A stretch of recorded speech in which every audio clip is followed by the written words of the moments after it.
Hi hello friends, welcome back to our channel. இன்றைக்கி நாம் பார்க்க போகிற செக்மெண்ட் என்னென்னு பார்த்தீங்கன்னா ரெசிபீஸ். அதில் இன்றைக்கி கோதுமை ரவை உப்புமா எப்படி பண்ணுறாங்கிறது பார்க்கலாங்களா.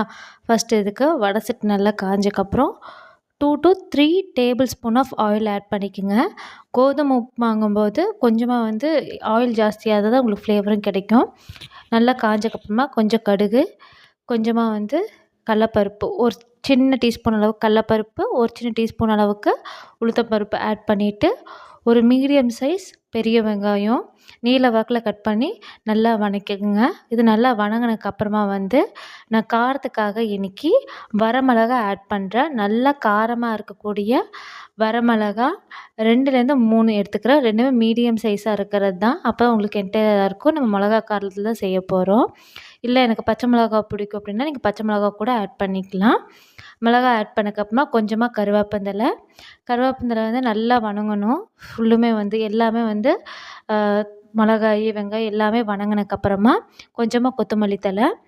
இதில் இஞ்சி ஃப்ளேவர் பிடிக்கும் அப்படின்னு சொல்கிறவங்க தோல் நல்லா சீவிட்டு ரொம்ப குட்டி குட்டியாக க்யூபாக கட் பண்ணி நம்ம ஆட் பண்ணிக்கலாம். இல்லை எங்களுக்கு அந்த ஃப்ளேவர் வேணும் ஆனால் பல்லுக்கு கடிப்படக்கூடாதுன்னு சொல்லி நினச்சிங்கன்னா பெருசாக கட் பண்ணி இஞ்சி தட்டி போட்டுட்டு வெந்தக்கப்புறமா அந்த பீஸ் வெளியே எடுத்து நம்ம போட்டுக்கலாம்.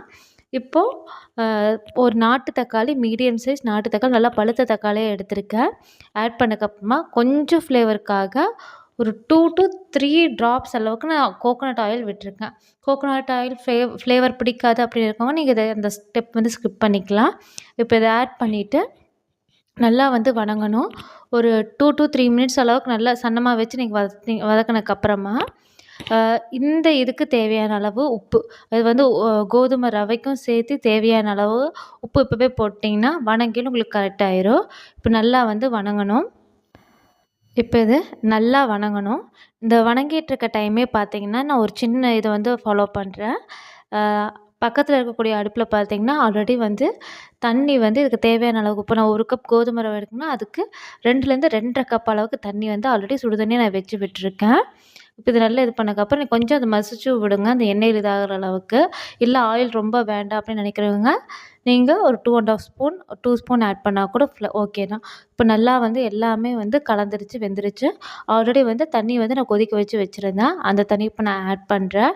ஆட் பண்ணக்கப்புறமா ஒரு 1 or 2 மினிட்ஸ் நம்ம விடும்போது இந்த கொத்தமல்லி இதில் இருக்கக்கூடிய சாறு, தக்காளி, வெங்காயத்தில் இருக்க எல்லா சாரும் நல்லா இறங்கிடும் இந்த தண்ணியில். அதுவும் போக தக்காளி நம்ம ஆயிலில் இது பண்ணி கொஞ்சமாக இருக்கிறதும் சரி நல்லா பாயில் ஆயிரும். இப்போது இதுக்கு தேவையான ரவை ஆல்ரெடி நான் 1 கப் மெஷர் பண்ணி வச்சுருந்தேன். அது இப்போ நான் ஆட் பண்ணுறேன். நீங்கள் கன்சிஸ்டன்சி பார்த்துக்கலாம். ஆல்மோஸ்ட் ஒரு சின்ன விரல் அளவுக்கு நமக்கு உள்ளே தண்ணி இருக்கிற அளவுக்கு அந்தளவுக்கு தான் ரவை இருக்க மாதிரி. இது நல்லா தண்ணி அப்சர்வ் பண்ணும்.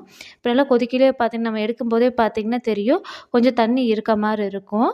அப்படி இருக்க ஸ்டேஜில் அடுப்பை ஆஃப் பண்ணிவிட்டு இப்போ ஒரு சின்ன இது போட்டு கவர் பண்ணி வச்சுருங்க. இப்போ தண்ணி பதத்துக்கு வந்தோடனே சின்ன தட்டு போட்டு கவர் பண்ணி வச்சுருங்க.